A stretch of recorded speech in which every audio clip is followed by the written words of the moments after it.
બોટાદના આમ આદમી પાર્ટીના ધારાસભ્ય ઉમેશ મકવાણાએ બોટાદને મહાનગરપાલિકાનો દરજ્જો અપાવવા માટે મુખ્યમંત્રીને પત્ર લખીને 3 લાખની વસ્તી ધરાવનાર બોટાદ શહેરને અને તેના નાગરિકોને વધુ સુવિધાઓ મળે તે માટે મહાનગરપાલિકાના દરજ્જો આપવામાં આવે તેવી માંગ સાથે લખીને કરી રજૂઆત। ટ્રાફિકની સમસ્યા હાલ કરવા માટે બોટાદ શહેરની ચારે બાજુ રિંગ રોડ બનાવવામાં આવે તેવી પણ માંગણીનો પત્રમાં ઉલ્લેખ કરાયો।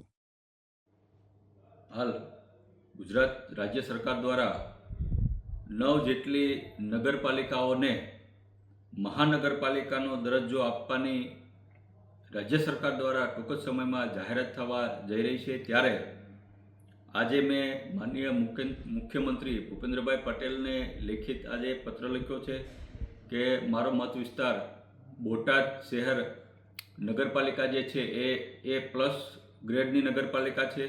બોટાદ શહેરની વસ્તી 3 લાખ આજુબાજુની વસ્તી છે, એટલે કે 9 જેટલી નગરપાલિકાઓને જો મહાનગરપાલિકાનો દરજ્જો રાજ્ય સરકાર આપતી હોય તો સાથોસાથ બોટાદ શહેરની નગરપાલિકાને પણ મહાનગરપાલિકાનો દરજ્જો આપવામાં આવે તેવી હું લેખિત માનનીય મુખ્યમંત્રી શ્રી પાસે માંગણી કરું છું।